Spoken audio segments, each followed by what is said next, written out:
Il y a des choses auxquelles on ne croit que quand le cœur s'arrête. Et ce jour-là, le sien s'est arrêté 2 fois, une fois de colère, une fois de regret.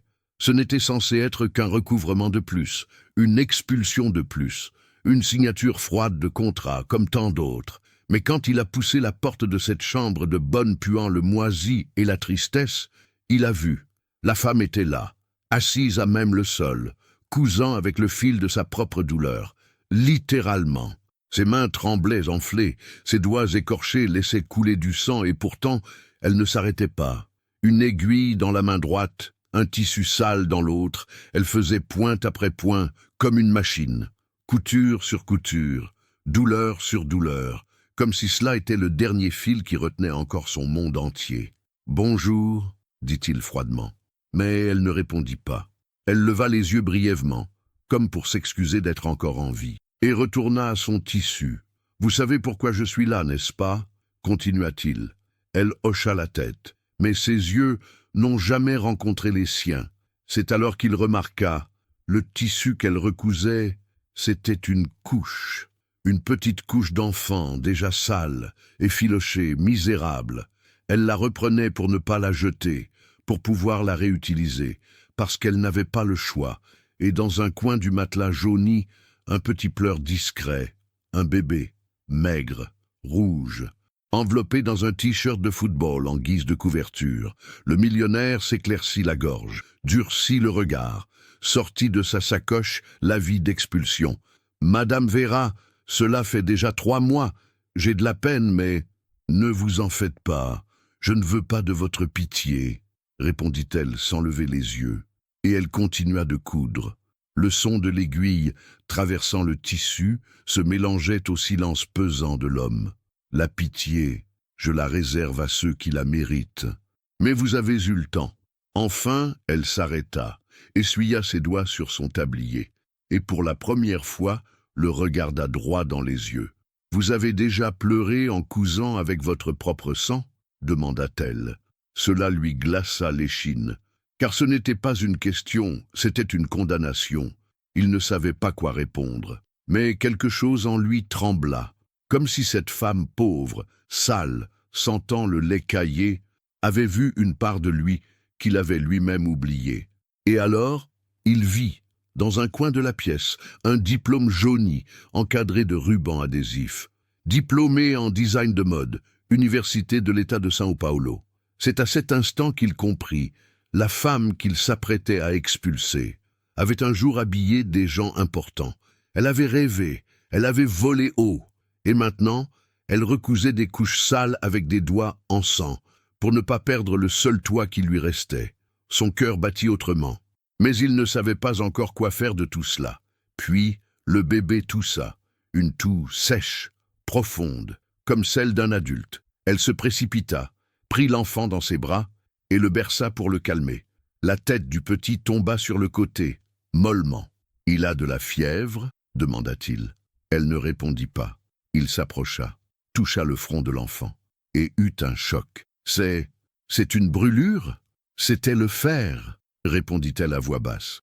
J'ai essayé de coudre plus vite, mais il a trébuché sur le fil.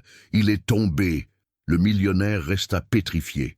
Mais c'est ce qu'elle dit ensuite, qui arrêta son cœur une seconde fois. « Prenez le loyer, monsieur, mais laissez-le ici. Ce qui est à moi, vous pouvez le prendre, mais ce qui est à lui, ne le touchez pas. » Et là, avec ses yeux tremblants et le fil encore taché de sang, il comprit que cette histoire ne parlait pas juste de dette. Elle parlait d'âme, de mémoire, de quelque chose qu'il avait lui-même enterré autrefois, et qui maintenant ressurgissait cousu dans les mains d'une étrangère. Mais il allait encore essayer d'ignorer, faire semblant que ce n'était qu'un cas de plus. Il ne savait pas encore qu'elle détenait quelque chose lié à son propre passé, et que cela allait lui coûter bien plus cher que n'importe quel loyer. Você disse, ele foi cobrar o aluguel, mas as mãos dela, costurando com sangue, pararam o coração do milionário. Tem coisa que a gente só acredita depois que o coração para. E naquele dia, o dele parou 2 vezes, uma de raiva, outra de arrependimento. Era só para ser mais uma cobrança, mais um despejo, mais uma assinatura gelada de contrato. Mas quando ele empurrou a porta daquela kitnet fedendo a mofo e tristeza, ele viu. A mulher estava ali, sentada no chão, costurando com a linha da própria dor. Literalmente, as mãos tremiam, inchadas. Os dedos estavam esfolados, pingando sangue, e ainda assim ela não parava. Uma agulha na mão direita, um pano velho na esquerda e um ponto atrás do outro, feito máquina. Costura sobre costura, dor sobre dor, como se aquilo fosse o único laço que ainda segurava o mundo dela inteiro. "Boa tarde", ele disse seco, mas ela nem respondeu, só olhou rápido, como quem pede desculpa por estar viva, e voltou para o pano. "A senhora sabe por que eu estou aqui, né?" Ele seguiu. Ela assentiu, mas os olhos não encontraram os dele. Foi aí que ele notou. O pano que ela costurava era uma fralda, uma fraldinha infantil, já suja, desfiada, maltrapilha. Ela estava costurando para não jogar fora, costurando para usar de novo, costurando porque não tinha escolha. E no canto do colchão encardido, um choro baixinho, um bebê, magro, vermelho, coberto com uma camiseta de time como cobertor. O milionário pigarreou, endureceu o olhar, tirou da pasta o aviso de despejo. "Dona Vera, já são 3 meses. Eu tenho pena, mas..." "Não tenha, não. Não quero sua pena." Ela respondeu, sem levantar os olhos, e seguiu costurando. O som da agulha rasgando o tecido se misturava com o silêncio dele. "Pena eu dou para quem merece, mas a senhora teve tempo." Ela enfim parou, limpou os dedos no próprio avental e pela primeira vez olhou nos olhos dele. "O senhor já chorou costurando com sangue?"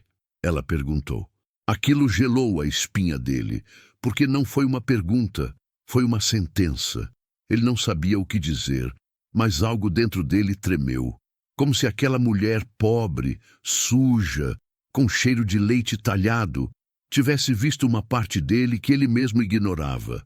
E então ele viu, no canto da sala, um diploma, amarelado, emoldurado com fita crepe, formada em design de moda, Universidade Estadual de São Paulo. Foi nesse instante que ele entendeu. A mulher que ele ia despejar já tinha vestido gente importante, já tinha sonhado, já tinha voado.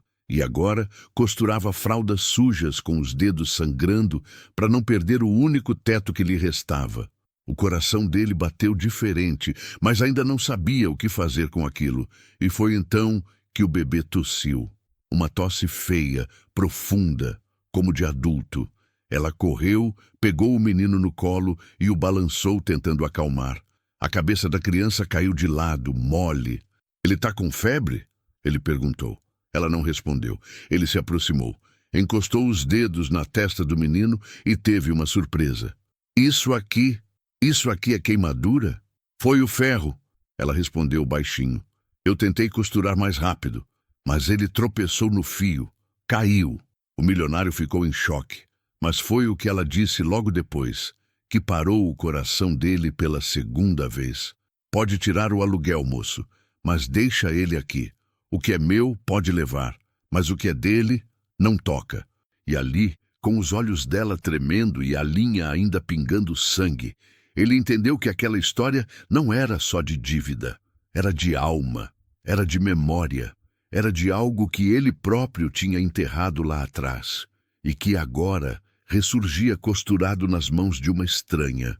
Mas ele ainda ia tentar ignorar, ainda ia fingir que era só mais um caso. Mal sabia ele que ela tinha algo que pertencia ao passado dele e que custaria muito mais do que qualquer aluguel. Se você é dos que gosta de história boa, já deixa seu curtir aí e se inscreve, senão vai perder o resto desse causo. Porque essa história aqui, meu filho, tá só começando. Dizem que quem não paga, perde. Mas tem coisa que, mesmo pagando, nunca se recupera. E naquela tarde cinzenta, onde o céu parecia preso por um fio de linha prestes a arrebentar, o milionário ficou parado na porta, segurando um papel que valia mais que aquela casa inteira. Mas, ao mesmo tempo, não valia nada diante do que ele estava sentindo. Ele tentou sair, juro que tentou, mas alguma coisa puxava ele de volta. Não era pena, era reconhecimento. Dona Vera largou a fralda que costurava e foi lavar o sangue da mão. O tanque era de cimento rachado no meio e o sabão parecia um toco de vela. "Tá tudo bem, moço. Eu sei que o senhor só está fazendo o trabalho", ela disse sem olhar para ele. Ele não respondeu. Ficou observando os detalhes. O chão de cimento queimado tinha marcas pequenas, de pé descalço. A parede era forrada com jornal e uma manchete antiga dizia: "Nova grife brasileira brilha na Europa". Ele franziu a testa. Olhou para o diploma de novo. Universidade Estadual de São Paulo. Era a mesma onde a ex-mulher dele tinha estudado. Aliás, o sobrenome da Dona Vera também chamou atenção. Moretti. Era um nome que ele já tinha visto antes. Talvez num rótulo de roupa, talvez num desfile, talvez em casa. Mas ele sacudiu a cabeça. Não queria misturar as coisas. Negócio é negócio. Sentimento só atrasa. Seu marido não pode ajudar, não? Ele perguntou para quebrar o silêncio. Ela enxugou a mão na saia, virou de costas e disse: "Foi embora quando soube que o bebê teria problema no pulmão. Disse que não aguentava ver criança doente, mas aguentava me ver assim." Ele engoliu seco. O bebê tossiu de novo. "Tem posto de saúde aqui perto?" Ele quis saber, tentando parecer sóbrio. Neutro. "Tem, mas só atende emergência. E febre não é emergência. Não para eles", respondeu ela, já acostumada com a indiferença dos sistemas. Foi quando ele viu, sobre a mesa, um caderno velho, com capa rasgada e manchas de café. Nele, croques, rascunhos de roupa, modelos de vestido, ideias soltas. Ele reconheceu um. Era idêntico a um vestido que ele tinha visto numa festa de gala há anos. "Isso aqui é seu?" Ele perguntou já com outra voz. Ela olhou com certa vergonha. "Era. Eu desenhava quando ainda acreditava que dava para viver disso. Hoje em dia é só um passatempo de fome." Ele não sabia mais onde pisar, porque cada canto daquela kitnet revelava mais do que ele esperava ver. "Você já trabalhou com alguma marca?" Ele se traiu, chamando ela de você. Ela sorriu, um riso triste. "Já. Mas nunca assinei nada. Fui costureira de luxo, invisível. Fui o dedo por trás do aplauso." E completou: "Mas depois que engravidei, não teve mais convite, só cobrança." O coração dele disparou, porque aquele vestido, o tal modelo do croquis, quem tinha desfilado com ele naquela noite chique, era a esposa dele, ali. De repente, uma linha invisível costurou passado e presente no peito dele. Mas ele não contou. Engoliu o espanto e disfarçou. "Eu vou ver o que posso fazer. Volto amanhã." Mentiu. "Não precisa. O senhor já fez o que tinha que fazer", respondeu ela, sentando de novo, com o bebê no colo, que agora dormia com a boca entreaberta e o som de chiado no peito. Ele saiu, mas parou na esquina. Fechou os olhos e, pela primeira vez, lembrou de uma noite de muitos anos atrás, quando chegou em casa e viu a mulher dele chorando, rasgando um croque. "Isso aqui não é meu.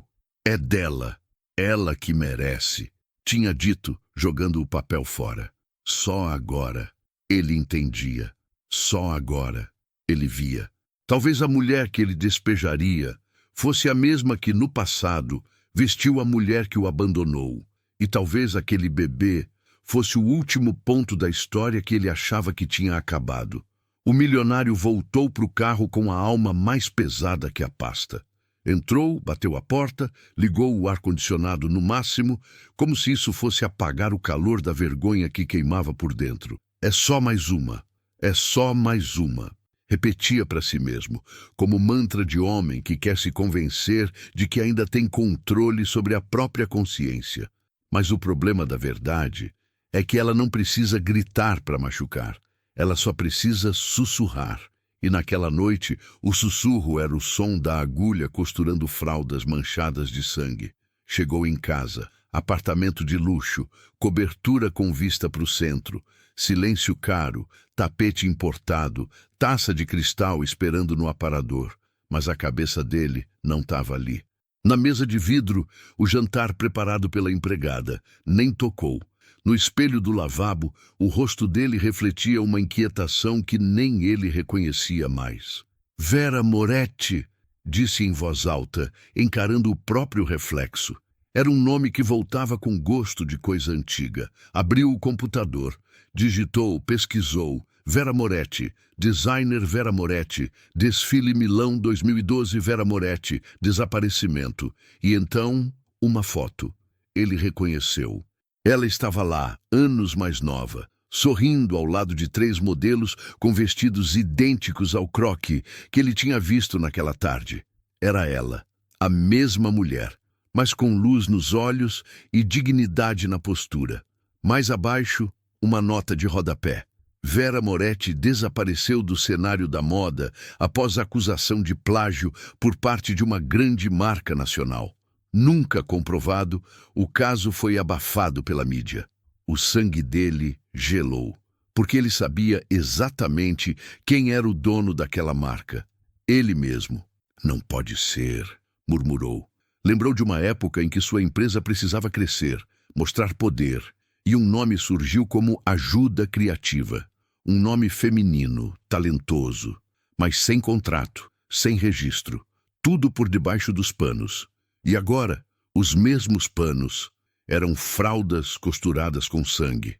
Ele fechou o notebook com raiva, como se quisesse apagar o que viu, mas a agulha continuava. Tic, tic, tic, na cabeça dele.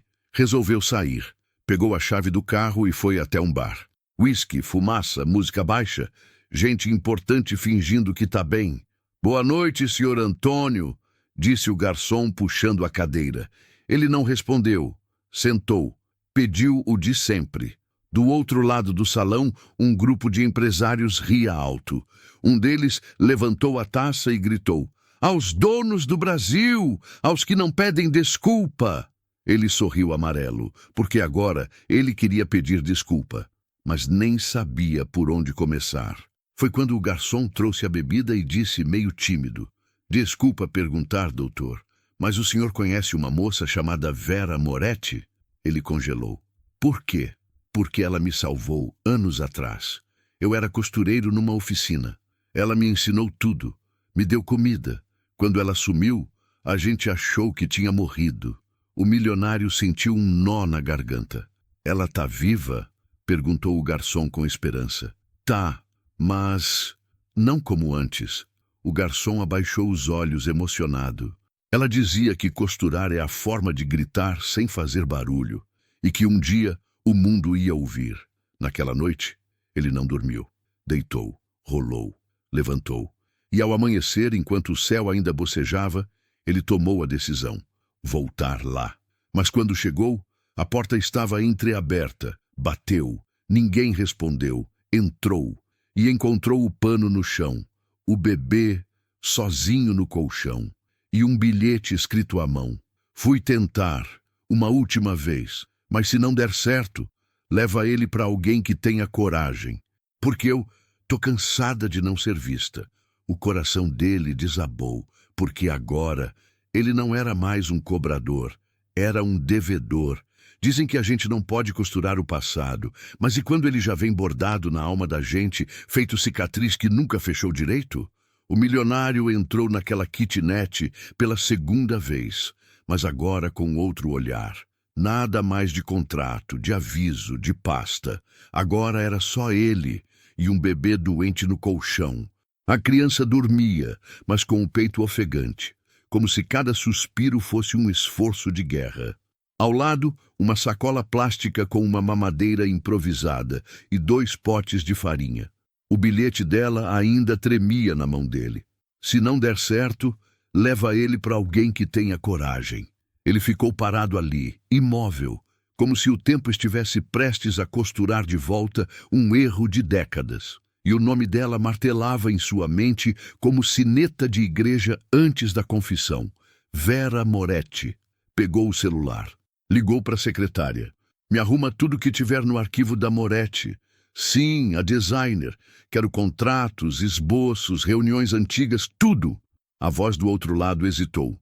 "Senhor Antônio, Não sei se isso é prudente. O senhor sabe que agora eu quero saber de tudo, porque talvez eu tenha assinado a destruição de alguém. E nem vi. Desligou. Olhou o bebê de novo. Ei, campeão, aguenta firme. A costureira ainda vai voltar. E quando voltar, vai ser diferente. Mas no fundo, ele não sabia se acreditava nisso. Saindo do barraco, passou por uma vizinha, velha, encurvada, varrendo a calçada com mais raiva que vassoura. Ela saiu chorando, com um paninho na mão. Disse que ia atrás do tal concurso de costura na ONG da Sé, que era a última chance de mostrar que ainda existia, disse a senhora sem ser perguntada. A senhora sabe onde fica isso? Sei, mas duvido que deixem ela entrar. Lá é só para a aluna indicada. E ela é só mais uma sombra. Ele anotou o endereço e correu.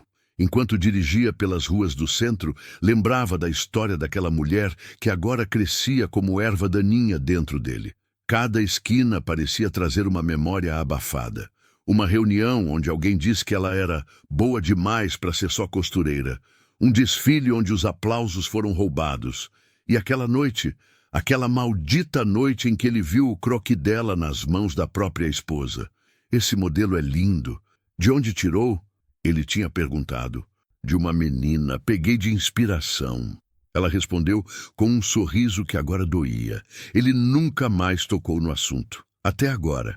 Chegando na tal ONG, viu um grupo de mulheres do lado de fora. Algumas com caixas de tecido, outras com fichas nas mãos. Vera não estava ali. Entrou, se apresentou. O coordenador quase caiu da cadeira ao ver o nome dele. Doutor Antônio, o senhor aqui precisa de algo? Uma mulher entrou aqui hoje, Vera Moretti. Entrou?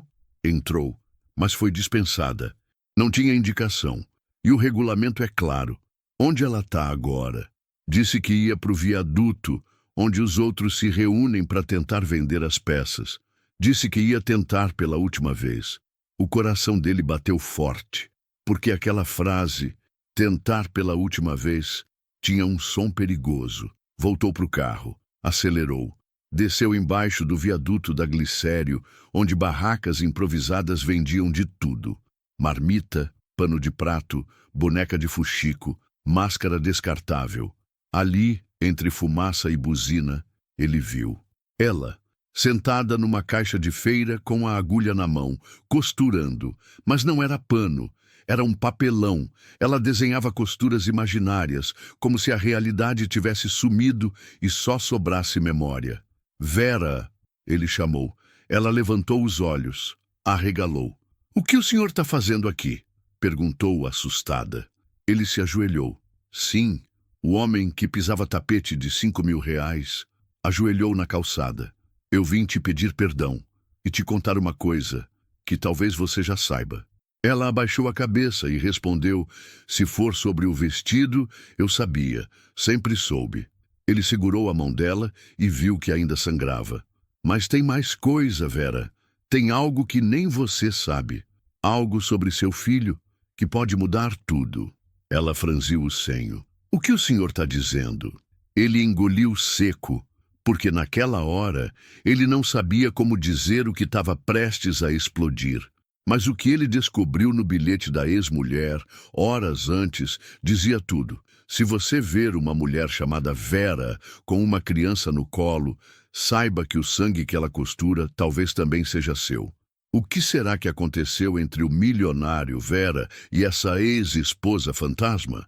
Tem gente que acredita mais em carimbo do que em lágrima. E quando o milionário decidiu correr atrás da verdade, o que ele encontrou foi uma muralha de papéis, protocolos e gente vestida de terno com alma amarrada. Naquela manhã, com o bilhete da ex-mulher ainda queimando no bolso, ele entrou na sua própria empresa, mas dessa vez não como chefe, e sim como réu da própria consciência. Chamou a advogada de confiança. Preciso abrir um processo, rever contratos antigos, verificar se houve fraude, roubo de autoria e se a assinatura de Vera Moretti foi apagada. Ela arregalou os olhos. Antônio, isso é perigoso. Você está falando de reabrir um caso morto. Um escândalo de mais de 10 anos atrás. Ele olhou firme.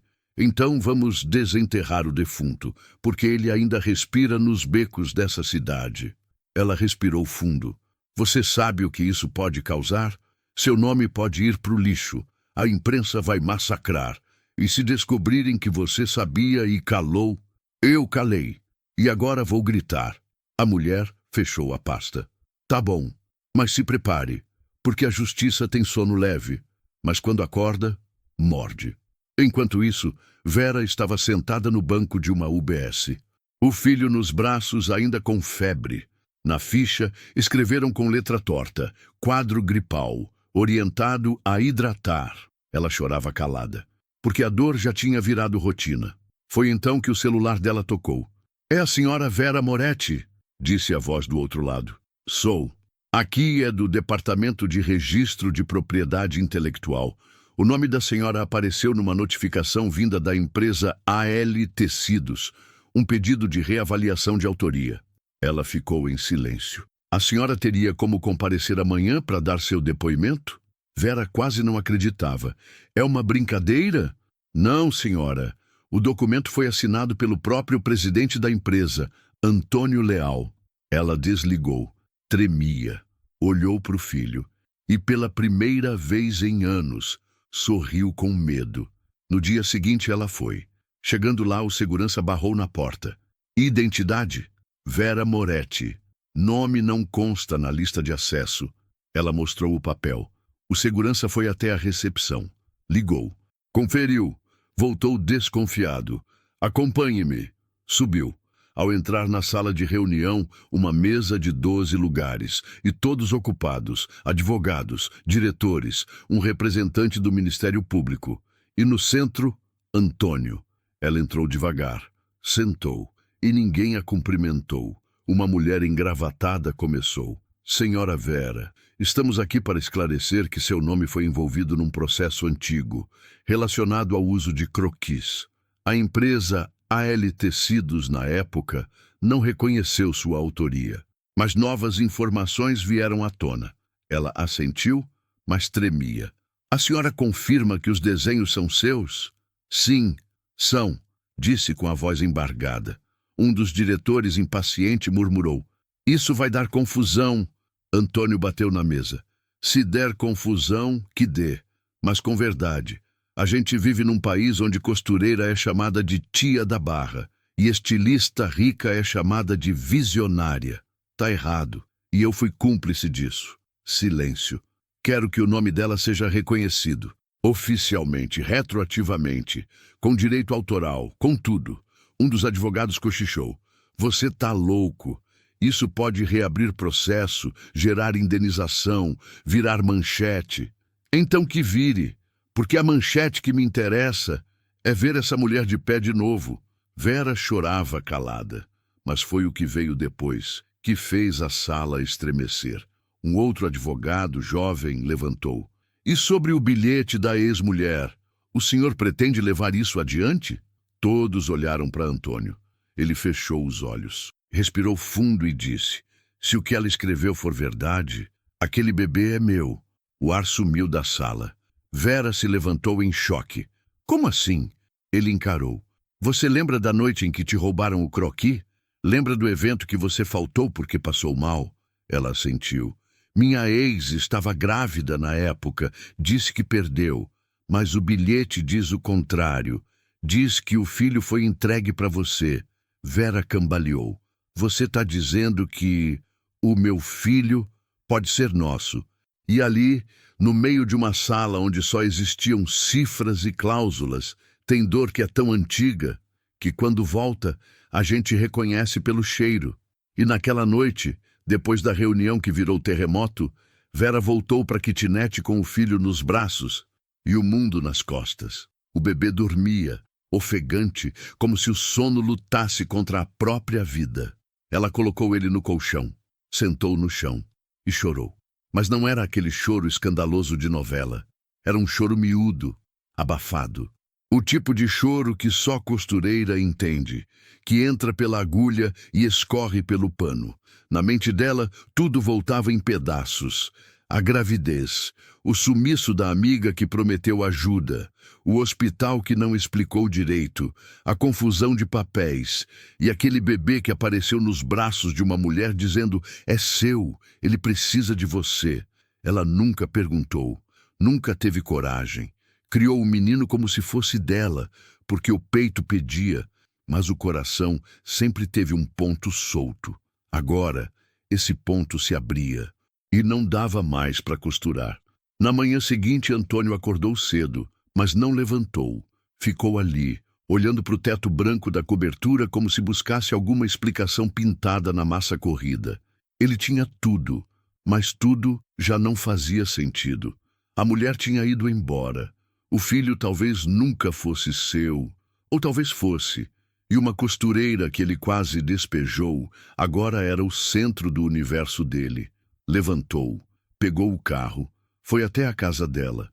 Quando chegou, bateu, esperou, nada. Empurrou a porta devagar e encontrou o bebê sozinho, de novo. Mas Vera não estava ali. No chão, um bilhete, escrito com letra tremida.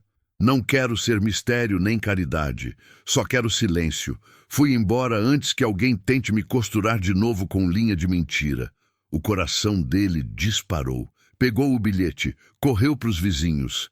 A senhora viu para onde ela foi? Perguntou a senhora do varal. Saiu com uma sacola, disse que ia sumir, que ninguém procura quem já foi costurada demais. Ele olhou para o bebê. E agora, menino, o que a gente faz com um passado que bateu a porta e fugiu pela janela? Na mesma hora, pegou o celular. Ligou para todos os hospitais, todas as clínicas, todos os lugares onde alguém podia desaparecer. Nada. Voltou para a empresa, mandou convocar o setor de jurídico. Acham ela. Agora. Usa tudo. Banco de dados, assistente social, câmera da cidade, o que for. Mas acha, um dos diretores cínico resmungou. Por quê? Vai assumir o filho agora? Vai montar uma creche no escritório? Foi ali que o milionário explodiu. Esse menino talvez seja a única coisa limpa que sobrou da minha história. E se eu tiver a chance de consertar o que fiz com ela, vou fazer, nem que me custe tudo. Silêncio. Todos saíram. Sozinho na sala, ele olhou para o croquis antigo que mandou emoldurar naquela manhã. O mesmo que um dia rasgou. Agora estava ali, pendurado na parede. Assinado Vera Moretti, 2011. De repente, o telefone tocou. Era a advogada. Achamos ela? Onde? Na estação do Brás. Estava sentada no chão com a sacola no colo, olhando para o vazio. Um policial achou estranho e nos avisou. Ele correu. Chegando lá, encontrou Vera deitada num banco, com os olhos fechados, as mãos sujas de linha vermelha e a cabeça encostada numa sacola de pano. Ela abriu os olhos ao sentir o cheiro do perfume dele. Por que veio? Porque você não vai sumir. Não de novo, nem sozinha. Ela começou a chorar. Eu tô cansada, cansada de ser ponto invisível na roupa dos outros. Ele se ajoelhou mais uma vez. Então agora você vai ser etiqueta, nome, marca, tudo que já era, mas ninguém deixou ser. Ela desabou nos braços dele e pela primeira vez chorou alto. E o bebê estava nos braços da vizinha. Mas agora tinha uma história sendo costurada de novo. Só que dessa vez, com linha firme, duas vidas se encararam com a alma nua. Tem gente que a gente não esquece, mesmo que o tempo tente apagar, mesmo que o mundo diga que acabou. Vera acordou devagar naquela manhã. Estava deitada num quarto limpo, cheiroso e silencioso. Não era sua kitnet, nem o banco da estação. Era um quarto de hóspedes no apartamento de Antônio. E ela custou a acreditar. Onde é que eu tô? Perguntou com a voz rouca. Na minha casa.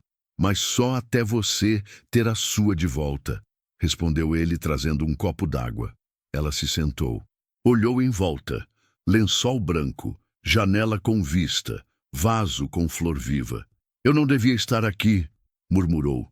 Devia sim, aqui ou em qualquer lugar onde exista dignidade. Ele respondeu sério. Você tá com pena? Não, tô com vergonha. E isso é bem pior. Ela não respondeu. Abaixou os olhos. Foi quando o choro de bebê veio do outro cômodo. Vera se levantou num pulo, mas ele colocou a mão no ombro dela. Tá tudo bem. Ele dormiu no meu colo a noite inteira. Tossiu, mas tá melhor. A pediatra veio de madrugada. Você chamou o médico? Ela perguntou como se aquilo fosse coisa de outro planeta. Chamei e pedi para verificar tudo, inclusive o exame de DNA. Ela travou. Ficou muda por alguns segundos. E o resultado? Ele não respondeu de imediato. Foi até a gaveta, pegou um envelope, estendeu para ela. Eu ainda não abri, porque se esse papel for o que vai mudar o que eu sinto, então eu não mereço sentir nada. Ela ficou olhando. E quer que eu leia? Ele perguntou. Ela assentiu. Ele abriu, leu em silêncio. Depois levantou os olhos e disse: é meu filho. O mundo dela desabou. Ela sentou no chão, cobriu o rosto com as mãos e chorou. Chorou como quem espera perdão há anos e de repente escuta. Você estava certa o tempo todo. Eu achei que fosse um castigo. Achei que Deus tinha me mandado esse menino para eu aprender a ser invisível. Ele se ajoelhou, tocou o rosto dela. Deus não manda castigo. Ele manda missão e às vezes disfarça de dor. Foi então que a porta se abriu e o menino entrou caminhando torto, ainda meio fraco, com uma fraldinha nas mãos, a mesma fralda costurada com sangue. Ele estendeu para ela sorrindo. Mamãe. Ela pegou, olhou a costura, olhou para o menino e algo nela se costurou de volta. Sabe qual foi a primeira palavra que ele falou? Ela sussurrou, olhando para o Antônio. Qual? Fio. Fio. Sim, porque ele me via costurar e dizia: fio, fio. Eu achava que era o pano, mas agora eu sei. Era ele me chamando pelo nome que eu tinha esquecido. Antônio sorriu com lágrimas nos olhos. Então agora ele tem 2 fios, o da linha e o do sangue. Vera pegou o menino no colo.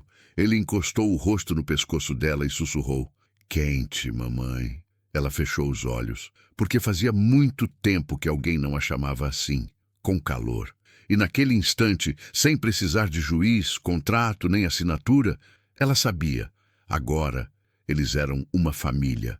Tem verdade que dorme em gaveta, mas quando acorda, não tem quem consiga segurar.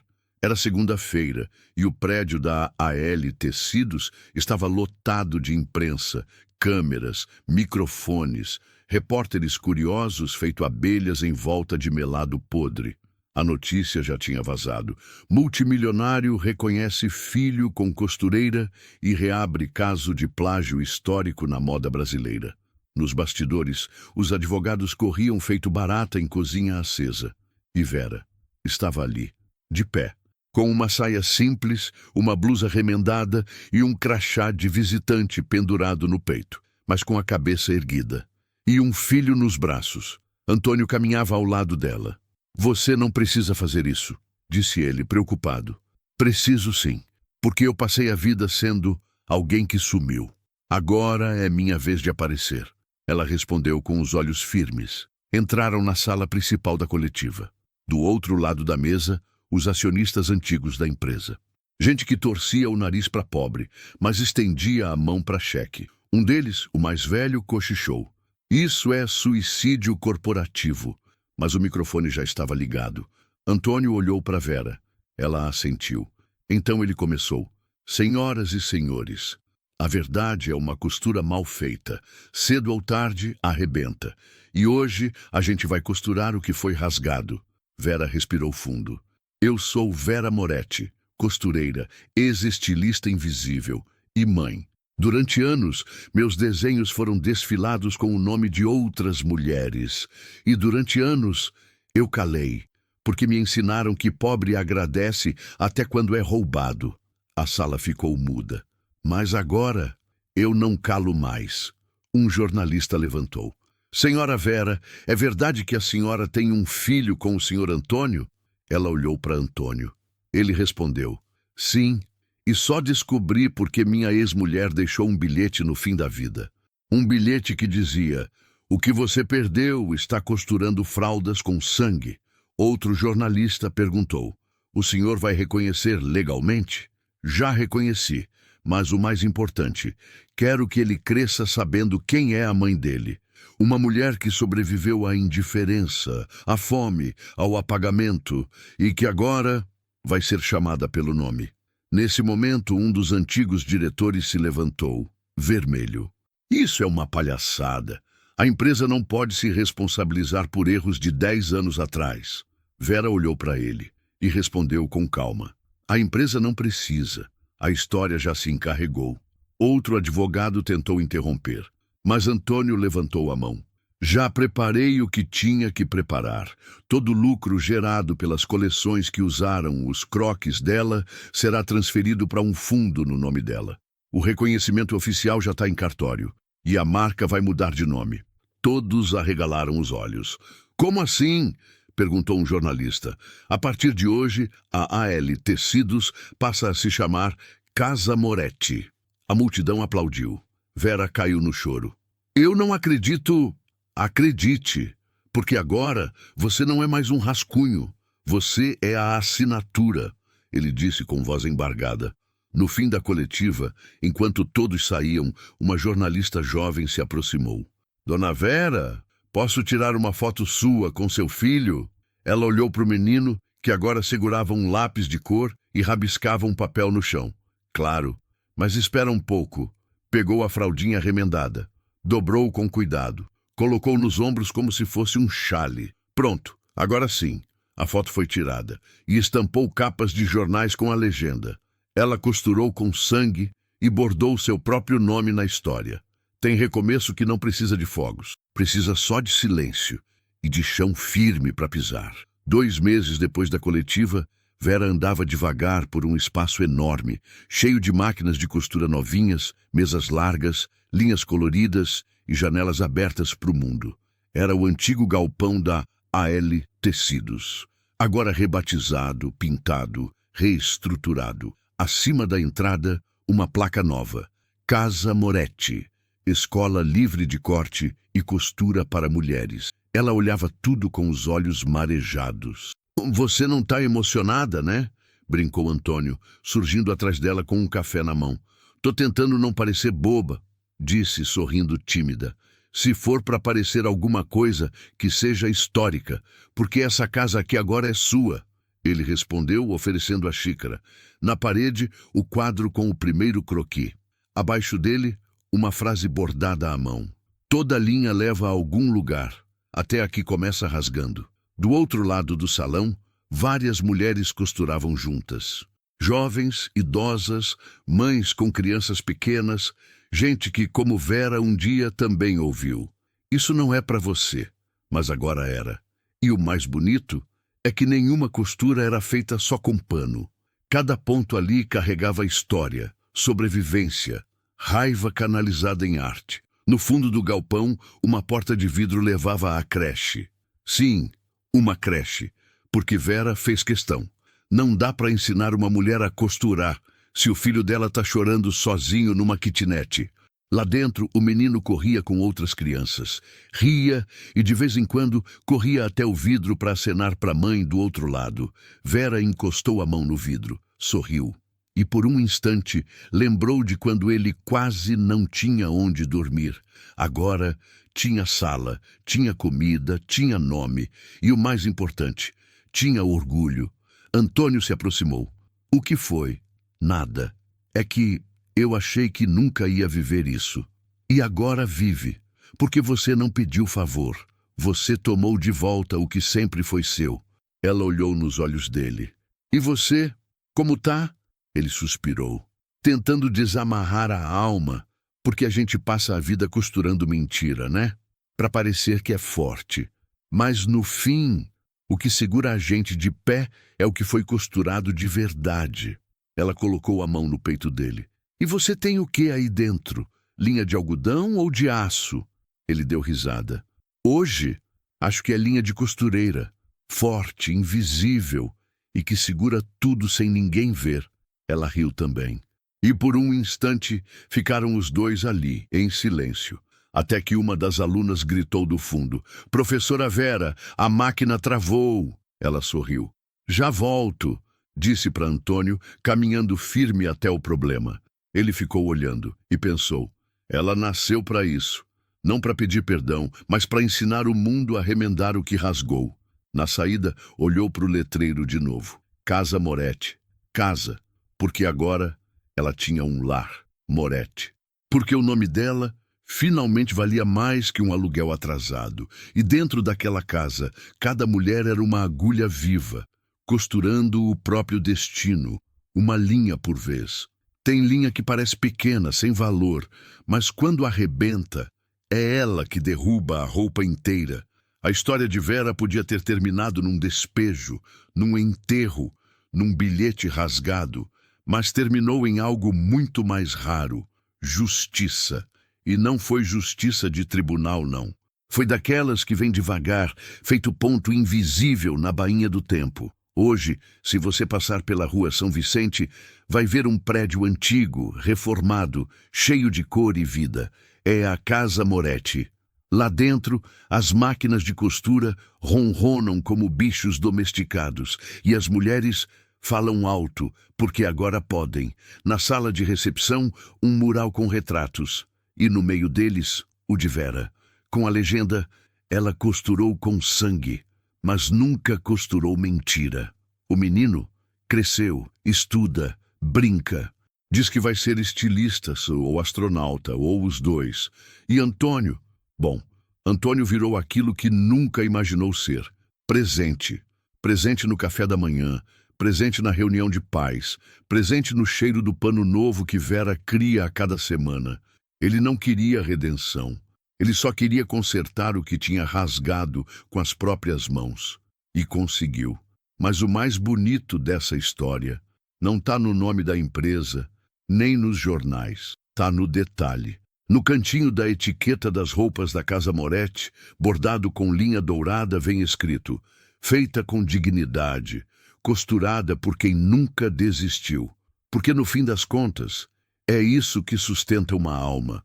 Não é luxo, não é fama. É saber que, por mais que o mundo te dobre, te rasgue, te jogue no lixo, tem sempre alguém em algum canto disposto a te remendar com cuidado. A vida é costura fina, meu filho.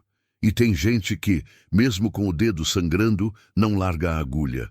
Se você chegou até aqui, me diz uma coisa: quantas Veras Morettis você já viu passar por aí, sem nome, sem casa, sem história? Pois então, que esse caos sirva de lembrança. Nunca subestime alguém que costura em silêncio, porque às vezes é ela que segura o pano onde você pisa. Toda família tem uma caixa guardada no alto do armário, daquelas que ninguém mexe, não por falta de curiosidade, mas por medo do que pode estar lá dentro. E foi numa tarde nublada, enquanto Vera organizava as doações no fundo da Casa Moretti, que encontrou a dela. Um baú pequeno, forrado com tecido floral, já desbotado. Ela reconheceu na hora. Era da mãe dela. Abriu devagar. Lá dentro, cartas, fotos e um envelope com o nome escrito à caneta: Antônio Leal, confidencial. Ela sentiu um frio na espinha. Sentou. Abriu. Era uma carta antiga, manchada, dobrada muitas vezes. A caligrafia era da mãe dela. Antônio, se um dia esta carta chegar até você, é porque o mundo deu voltas demais. Preciso te contar algo que escondi da minha filha e de você. Vera arregalou os olhos. Continuou lendo. Quando Vera ficou grávida, ela não sabia. Mas eu sabia. Ela achava que tinha perdido o bebê. Mas, na verdade, o bebê foi retirado. Ela sentiu o chão sumir. Foi sua esposa quem apareceu aqui, na minha porta, com dinheiro e promessas. Disse que era para proteger a carreira da minha filha, que era para evitar escândalo, mas depois sumiu. E meses depois, o bebê apareceu novamente, em outra situação, uma adoção sem registro, um esquecimento em frente a um orfanato. Vera tapou a boca. As lágrimas começaram a cair. Fiz o que pude. Peguei de volta. Criei como neto, mas nunca contei. Agora é com vocês. Consertem o que puderem. Ela ficou imóvel. Minutos depois, Antônio chegou na sala, sorridente. Vera, tem uma moça querendo doar tecidos que eram da avó dela. Pensei em você para... Parou ao ver o rosto dela. O que foi? Ela estendeu a carta. Ele leu e caiu na cadeira. Minha ex, ela mentiu para mim, para você, para todo mundo. Ela roubou meu filho, me arrancou uma vida inteira, sussurrou Vera, sem conseguir levantar os olhos. Mas agora ele voltou. Ela chorava. Não, ele nunca foi embora. Eu que costurei tudo sozinha. E só agora percebi que você também estava preso nesse ponto. Ele segurou a mão dela. Então agora a gente costura junto, ponto por ponto, nem que leve o resto da vida. Ela assentiu. E naquele baú antigo, onde a mentira dormia, nasceu o começo de um legado verdadeiro. Tem pergunta que vem pequena, mas quando entra no peito, vira terremoto. Era domingo de manhã. O sol batia suave pela janela da nova casa onde Vera e o filho moravam. Uma casa simples, mas viva. Paredes brancas, cheiro de café e barulho de panela com água fervendo. O menino estava no chão da sala, colorindo um desenho com lápis de cera. Mamãe, ele chamou. Oi, meu amor. Por que eu tenho 2 sobrenomes e meus amigos só têm um? Ela parou. O coração apertou. Como assim? Ele mostrou o caderno. Lá estava escrito, com letra torta de criança, Lorenzo Moretti Leal. Na escola, me perguntaram por que meu nome é grande e por que eu não morava com meu pai antes. Silêncio. Vera sentou no chão, encostou as costas na parede. Olhou o filho nos olhos. Filho, tem coisas na vida que a gente demora para entender e tem outras que nem adulto entende direito. Ele continuava sério. Mas eu posso contar a verdade, porque você é corajoso, né? Ele assentiu, orgulhoso. Então escuta, quando você nasceu aconteceu uma grande confusão. A mamãe foi enganada, te tiraram de mim por um tempo, mas depois Deus deu um jeito de trazer você de volta e de trazer o papai também. Então o papai também não sabia? Não, ele também foi enganado e chorou quando soube. O menino ficou em silêncio por uns segundos, depois perguntou, e agora a gente é o quê? Vera sorriu com os olhos molhados. Agora a gente é verdade. No mesmo dia, Antônio chegou com um envelope. Notícia boa. Consegui garantir uma bolsa completa para ele numa escola de arte. Escola de arte? Vera arregalou os olhos. Sim, eles têm aulas de desenho, pintura, teatro, e ele já desenha vestido melhor que muito adulto. Dá disse, piscando para o menino. O menino correu e abraçou ele. Obrigado, pai. Era a primeira vez que ele dizia aquilo. Antônio congelou por um instante. Depois ajoelhou. Você pode me chamar assim. Só se quiser, tá? Eu não quero forçar. O menino sorriu. Mas você é, e papai costura melhor que a mamãe. Todos riram. Mas Vera sabia que naquele sorriso infantil morava uma escolha. E ela fez a dela também. Na mesma semana, foi até o cartório. Pediu a inclusão oficial do nome Leal no registro dele, sem apagar o Moretti, porque agora ele era os dois, costurado com 2 linhas diferentes, mas da mesma cor. Tem palco que não é para brilhar, é para sarar. E naquela noite, o salão principal da Fundação Municipal de Cultura estava lotado. Cadeiras alinhadas, holofotes posicionados, passarela pronta.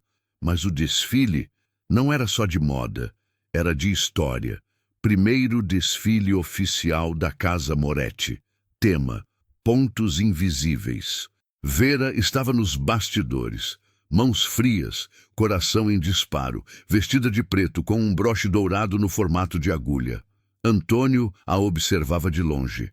Nervosa? Assustada. Por quê? Porque agora não tem mais véu. Agora é tudo pele. Ela respirou fundo. Você trouxe o que eu pedi? Tá aqui. Ele respondeu entregando uma pequena caixa forrada de veludo. Ela abriu. Lá dentro, o vestido, aquele do croquis roubado, aquele que foi rasgado, aquele que começou a história, mas agora refeito, costurado pelas alunas da casa, com tecido reciclado, renda bordada à mão e uma frase por dentro da barra. Eu existo, e isso já é desfile o bastante. Vera sorriu com os olhos cheios. Lá fora, a plateia murmurava, ansiosa. Lorenzo, o filho, estava na primeira fila, com o uniforme da escola nova e o caderno de desenhos no colo. Antônio sentou ao lado dele. Preparado para ver a mamãe brilhar? Ela sempre brilha. Mas hoje tem luz em cima, disse o menino com sabedoria de gente grande. As luzes se apagaram. Começou a música, baixa, densa, feita de sopro e batida de costura. As modelos entraram, cada uma representando uma mulher invisível. Tecidos simples, mas com cortes geniais. Bolsos que escondiam cartas, bainhas que guardavam palavras. Era roupa com alma. O público aplaudia, mas o final era ela, Vera, desfilando, sozinha, com o vestido da dor transformado em armadura de beleza. Cabelo preso, rosto limpo, andar firme. No peito, uma linha vermelha bordada em forma de coração. Todos se levantaram. O teatro veio abaixo. Ela parou no centro da passarela. Olhou para a plateia. Depois para o alto. Depois para o filho. E estendeu a mão. Lorenzo correu até ela. Subiu no palco. A plateia silenciou. Quer falar alguma coisa, filho? Ela perguntou, ajoelhando. Ele pegou o microfone e disse: a mamãe me costurou com amor. E o papai remendou o que sobrou. Choro. Aplausos. E um novo ponto se fechou. Ali, no palco onde ninguém imaginava que ela um dia pisaria. Tem história que termina. Mas tem outras que começam ali mesmo, no fim. E depois daquele desfile, que rodou televisão, internet, jornal e coração, a Casa Moretti virou símbolo. Não era só um ateliê, era um abrigo, um altar de dignidade. Chegavam mulheres de todos os cantos, algumas com filhos no colo, outras com o olhar perdido, outras com a alma tão rasgada que parecia que nem costura dava conta. Mas bastava entrar e ouvir Vera dizer: aqui ninguém pede desculpa por existir. Aqui a gente aprende a se vestir de volta. A primeira turma formada teve diploma e tudo. Mulheres que antes costuravam pano de chão, agora assinavam peças que seriam vendidas em feiras de moda consciente no exterior. E o mais bonito, os lucros voltavam para elas. Mas o que mais crescia ali era algo invisível. Autoestima, pertencimento, nome. Cada aluna escolhia um nome simbólico para bordar em sua peça final. Não precisava ser o da certidão, podia ser o nome que queria ter, ou aquele que escutava quando ainda era criança. Surgiram vestidos assinados por Esperança, Dona Zefa, Mãe da Lara, Recomeço, Semente e Vera. Ela bordava o dela com uma letra só, V, porque não precisava mais explicar. Certo dia, numa dessas oficinas, uma jovem chamada Jamile se aproximou. Professora Vera, diga, Flor, a senhora lembra da favela do Arco-Íris? Aquela perto do Brás? Lembro. Meu primeiro ponto de venda foi lá. Minha mãe te conheceu. Ela dizia que a senhora vendia pano, mas entregava coragem, que falava olhando nos olhos. Vera sorriu. E onde está sua mãe agora? Jamile baixou a cabeça. Partiu, mas deixou a última linha costurada no meu caderno. Se um dia encontrar Vera, diz que ela me salvou mesmo sem saber. Vera abraçou a menina, forte, como quem remenda algo que rasgou décadas atrás. Enquanto isso, Lorenzo, agora com 8 anos, fazia seu primeiro desenho de coleção. Era simples, um casaco com bolso grande e capuz. Antônio perguntou: para quem é esse? Para quem mora na rua. Assim pode guardar comida e se cobrir quando chover. Você quer fazer moda para gente rica, filho? Quero fazer para quem nunca teve, igual a mamãe fazia. Antônio sorriu. Você puxou a linha certa. No fundo da casa, uma parede começou a se encher de molduras. Cada moldura, uma ex-aluna. Cada foto, um sorriso. E, acima de todas, uma frase bordada à mão por Vera. A roupa não muda o mundo, mas a mulher que a costura, sim. E assim, o que começou com uma cobrança virou uma revolução silenciosa, feita de pano, dor, sangue e amor de sobra. Tem gente que morre em silêncio, e tem gente que vive tão forte que nem a morte tem coragem de costurar o fim. Anos se passaram. A Casa Moretti cresceu, ganhou filiais, parcerias, virou exemplo em universidades, pauta em conferência, estudo de caso em gestão com propósito, mas continuava com alma de kitnet. Toda sexta-feira, Vera limpava a sala principal com as próprias mãos, não porque precisava, mas porque dizia que o chão também precisava lembrar de onde tudo começou. Antônio, agora aposentado dos negócios, era o encarregado de café e riso. Chegava cedo, varria a calçada e fazia piada com as novas alunas. Se a costura sair torta, a culpa é do cafezinho forte demais. Lorenzo cresceu. Virou o que sempre foi, um artista de alma. Desenhava roupas e escrevia poesia. Fez seu primeiro desfile aos 17 e dedicou à mãe, a mulher que me costurou com sangue e paciência. Na plateia, Vera chorava com o coração estufado de orgulho. E ao lado dela, várias outras mulheres, que um dia também foram costureiras invisíveis. E agora eram nomes assinados em revistas de verdade. Certo dia, num fim de tarde silencioso, Vera foi até o galpão, sozinha. Sentou-se em frente à máquina antiga, a primeira que a casa recebeu como doação.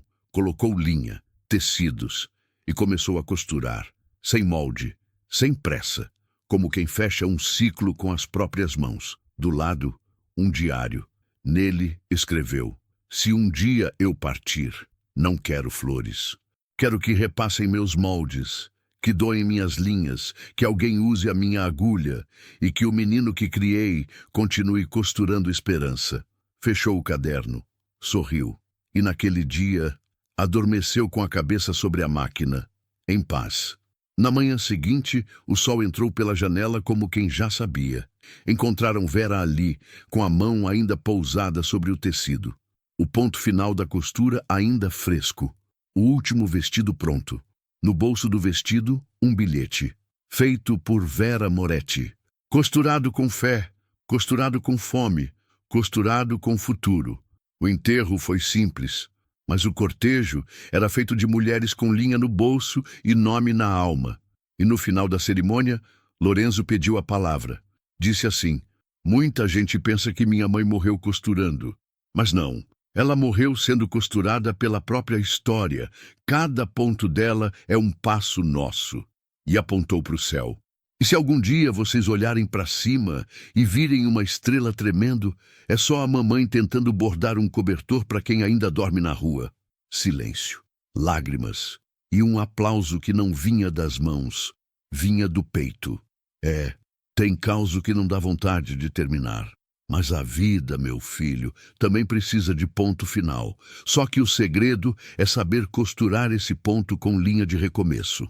Porque enquanto houver dor, pano, criança e esperança, sempre vai ter alguém com a mão calejada segurando a agulha. E que bom que agora a etiqueta já vem com o nome certo. Gostou dessa história, hein?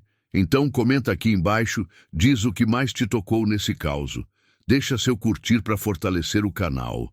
E se inscreve para não perder a próxima história que o vovô Rico vai te contar. Até lá, cuida do seu pano, porque o mundo anda rasgando gente demais. Do seu vovô.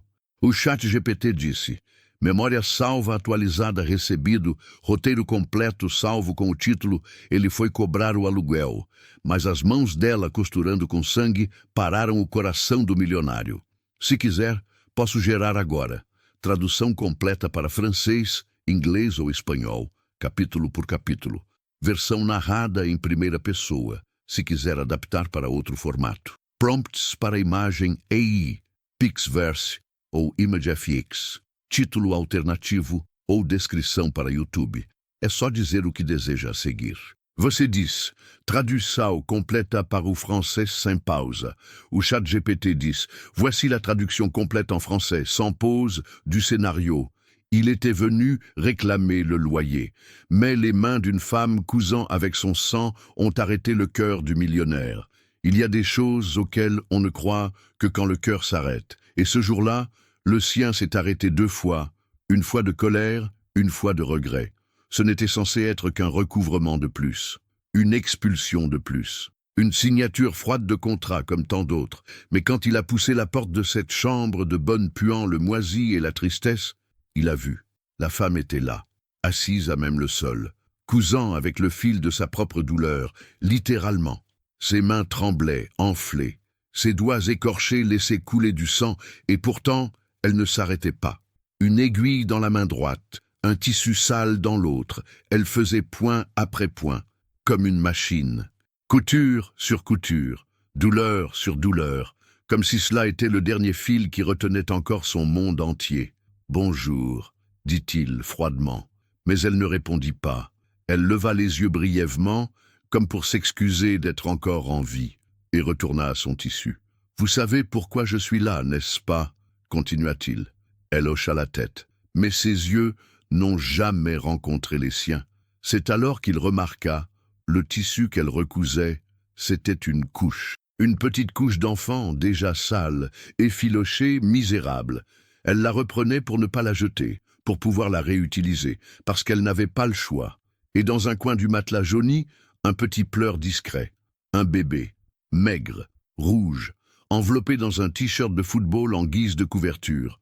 Le millionnaire s'éclaircit la gorge, durcit le regard, sortit de sa sacoche l'avis d'expulsion. « Madame Vera, cela fait déjà 3 mois. J'ai de la peine, mais ne vous en faites pas, je ne veux pas de votre pitié, » répondit-elle sans lever les yeux. Et elle continua de coudre. Le son de l'aiguille traversant le tissu se mélangeait au silence pesant de l'homme. « La pitié, je la réserve à ceux qui la méritent, mais vous avez eu le temps. » Enfin, elle s'arrêta, essuya ses doigts sur son tablier, et pour la première fois, le regarda droit dans les yeux. « Vous avez déjà pleuré en cousant avec votre propre sang ?» demanda-t-elle. Cela lui glaça l'échine, car ce n'était pas une question, c'était une condamnation.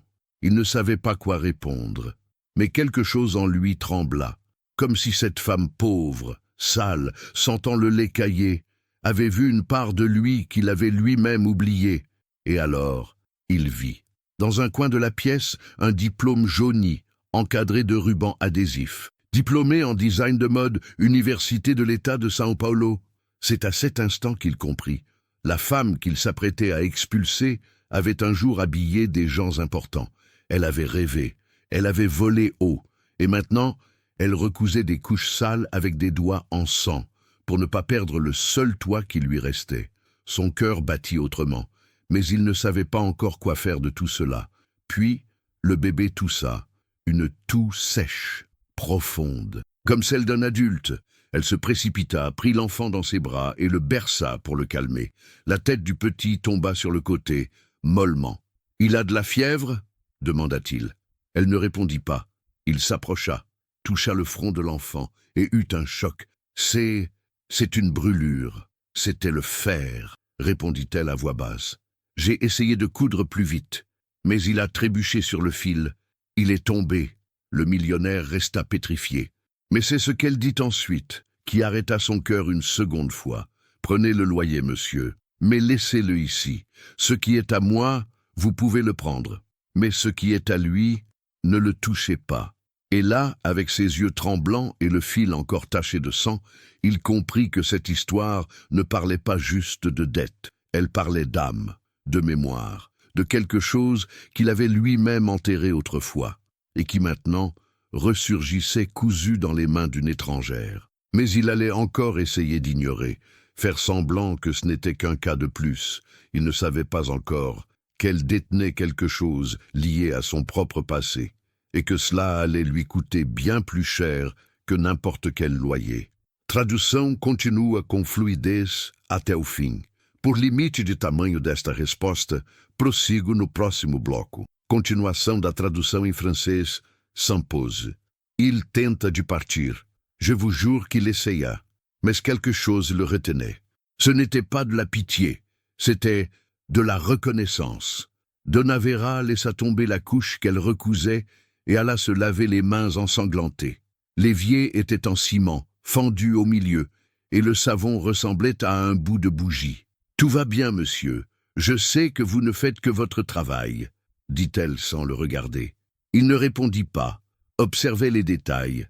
Le sol en béton brut portait des empreintes de pieds nus. Les murs étaient tapissés de journaux et une vieille manchette disait Une nouvelle griffe brésilienne brille en Europe. Il fronça les sourcils, regarda de nouveau le diplôme. Université de l'État de Sao Paulo. C'était la même que celle où son ex-femme avait étudié. D'ailleurs, le nom de famille de Dona Vera attira aussi son attention. Moretti, un nom qu'il avait déjà vu quelque part, peut-être sur une étiquette, peut-être dans un défilé, peut-être chez lui. Mais il secoua la tête. Il ne voulait pas tout mélanger. Les affaires sont les affaires. Les sentiments ne font que retarder. Votre mari, il ne peut pas vous aider ? Demanda-t-il pour briser le silence. Elle s'essuya les mains sur sa jupe, lui tourna le dos et dit « Il est parti quand il a su que le bébé aurait un problème pulmonaire. Il a dit qu'il ne supportait pas de voir un enfant malade.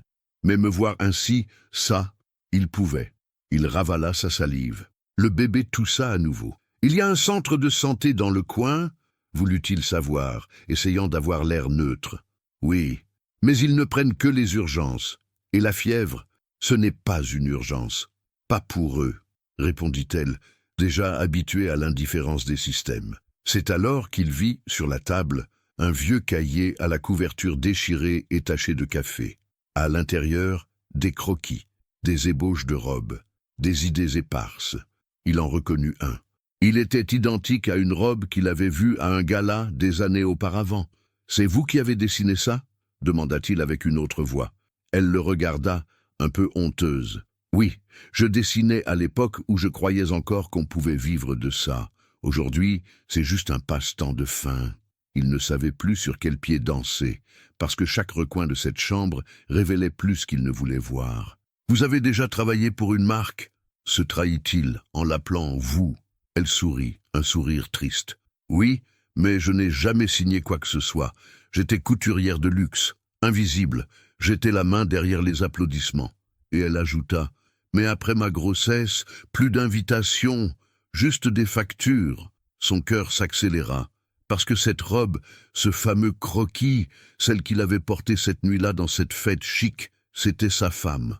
Là, d'un coup, un fil invisible venait de recoudre le passé et le présent dans sa poitrine, mais il ne dit rien. Il avala son étonnement et fit mine de rien. « Je vais voir ce que je peux faire. Je reviendrai demain, » mentit-il. « Ce n'est pas la peine. Vous avez déjà fait ce que vous deviez faire, » répondit-elle, assise de nouveau, le bébé dans les bras, qui dormait à présent, la bouche entr'ouverte et un souffle rauque dans la poitrine. Il sortit, mais s'arrêta au coin de la rue, ferma les yeux, et pour la première fois, il se souvint d'une nuit, bien des années plus tôt, quand il était rentré chez lui et avait vu sa femme en larmes, déchirant un croquis. « Ceci n'est pas à moi, c'est à elle. C'est elle qu'il mérite, » avait-elle dit, en jetant le papier à la poubelle. Ce n'est qu'à présent qu'il comprenait. Ce n'est qu'à présent qu'il voyait. Peut-être que la femme qu'il allait expulser était celle-là même qui, autrefois, avait habillé celle qu'il avait quittée. Et peut-être que ce bébé était le dernier point d'une histoire qu'il pensait terminer. Le millionnaire retourna à sa voiture, l'âme plus lourde que sa sacoche. Il entra, claqua la portière, mit la climatisation à fond, comme si cela pouvait effacer la chaleur de la honte qui le brûlait de l'intérieur. « C'est juste une de plus, juste une de plus », répétait-il, comme un mantra pour se convaincre qu'il contrôlait encore sa propre conscience.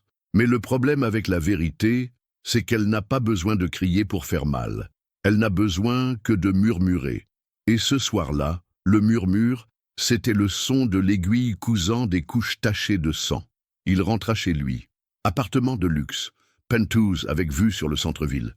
Silence précieux, tapis importé, verre en cristal sur le buffet. Mais sa tête n'y était pas. Sur la table en verre, le dîner préparé par la gouvernante. Il n'y toucha même pas. Dans le miroir de la salle d'eau, son reflet lui renvoyait une inquiétude qu'il ne reconnaissait plus. « Vera Moretti », dit-il à voix haute en regardant son propre reflet. Un nom qui revenait avec un goût ancien.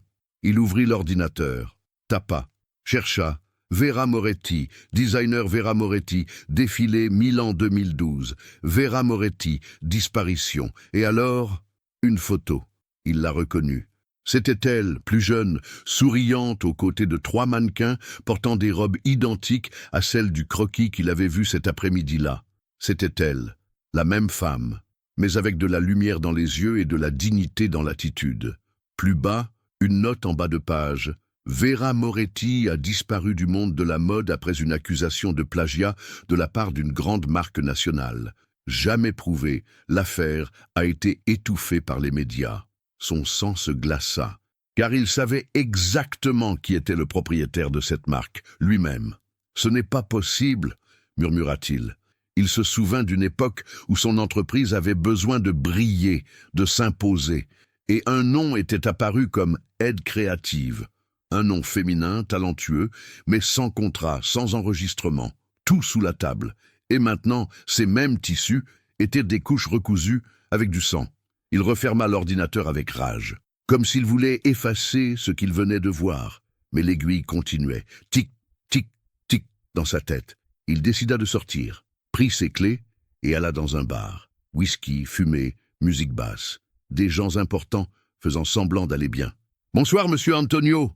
dit le serveur en tirant sa chaise. Il ne répondit pas, s'assit, commanda son habituel. De l'autre côté de la salle, un groupe d'entrepreneurs riait fort. L'un d'eux leva son verre et cria « À ceux qui possèdent le Brésil, à ceux qui ne s'excusent jamais !» Il esquissa un sourire jaune, car maintenant, il voulait s'excuser, mais il ne savait même pas par où commencer. C'est alors que le serveur revint avec la boisson et dit, timidement, « Désolé de vous déranger, docteur, mais vous connaissez une femme nommée Vera Moretti ?» Il se figea. « Pourquoi ?»« Parce qu'elle m'a sauvé, il y a des années. J'étais couturier dans un atelier. Elle m'a tout appris, m'a nourri.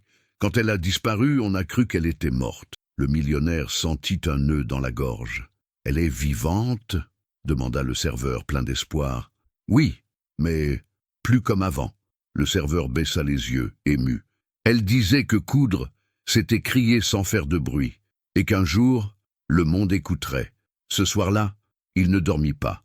Il se coucha, se retourna, se leva. Et au lever du jour, alors que le ciel bâillait encore, il prit une décision, y retourner. Mais quand il arriva, la porte était entr'ouverte. Il frappa, pas de réponse. Il entra et trouva le tissu au sol, le bébé seul sur le matelas, et un mot écrit à la main. « Je suis parti essayer, une dernière fois. Mais si ça ne marche pas, emmène-le à quelqu'un de courageux, parce que moi, je suis fatigué de ne pas être vu. » Son cœur s'effondra, car maintenant, il n'était plus un créancier. Il était un débiteur. On dit qu'on ne peut pas recoudre le passé, mais quand il est déjà brodé dans l'âme, comme une cicatrice mal refermée, le millionnaire entra dans cette chambre pour la seconde fois, mais avec un autre regard. Plus de contrat, plus d'avis, plus de sacoche, juste lui, et un bébé malade sur un matelas. L'enfant dormait, mais son souffle était court, comme si chaque inspiration était une guerre. À côté, un sac plastique avec un biberon improvisé et 2 pots de farine. Le mot de Vera tremblait encore dans sa main. « Si ça ne marche pas, emmène-le à quelqu'un de courageux. » Il resta là, immobile, comme si le temps allait recoudre une erreur vieille de décennies.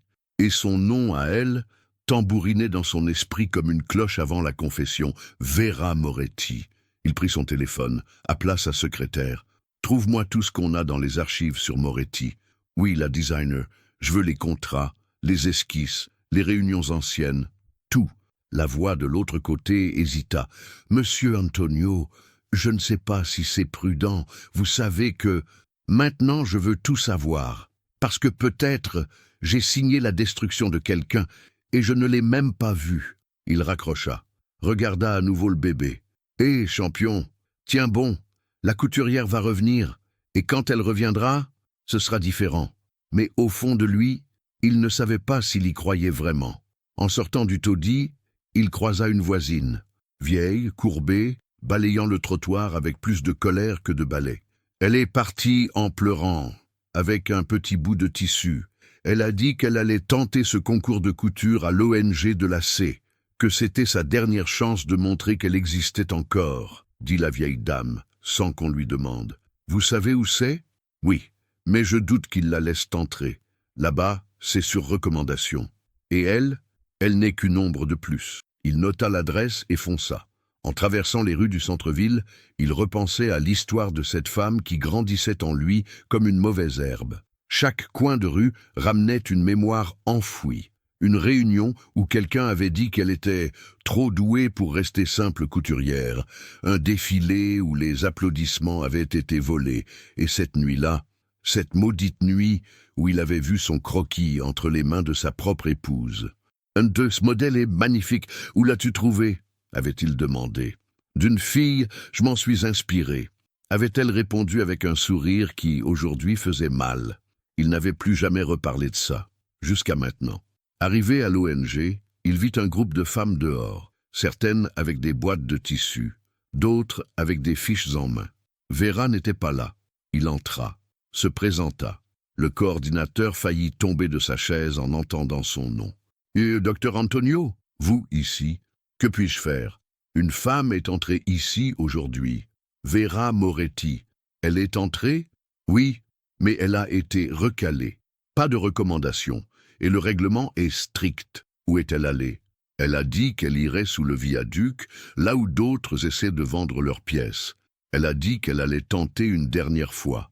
Son cœur accéléra, parce que cette phrase, « tenter une dernière fois », avait un son dangereux.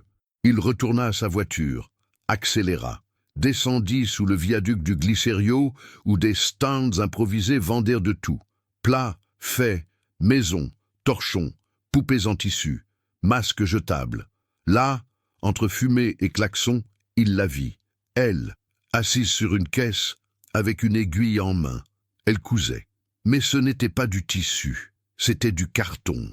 Elle dessinait des coutures imaginaires, comme si la réalité avait disparu et qu'il ne restait que la mémoire. « Vera » l'appela-t-il. Elle leva les yeux, écarquilla les paupières. « Que faites-vous ici » demanda-t-elle, surprise. Il s'agenouilla.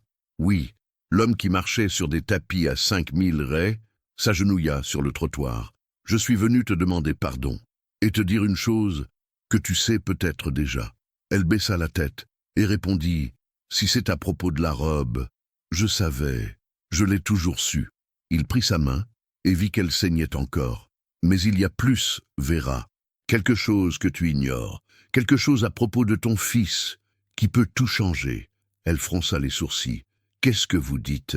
Il déglutit, parce qu'à ce moment-là, il ne savait pas comment dire ce qui allait exploser.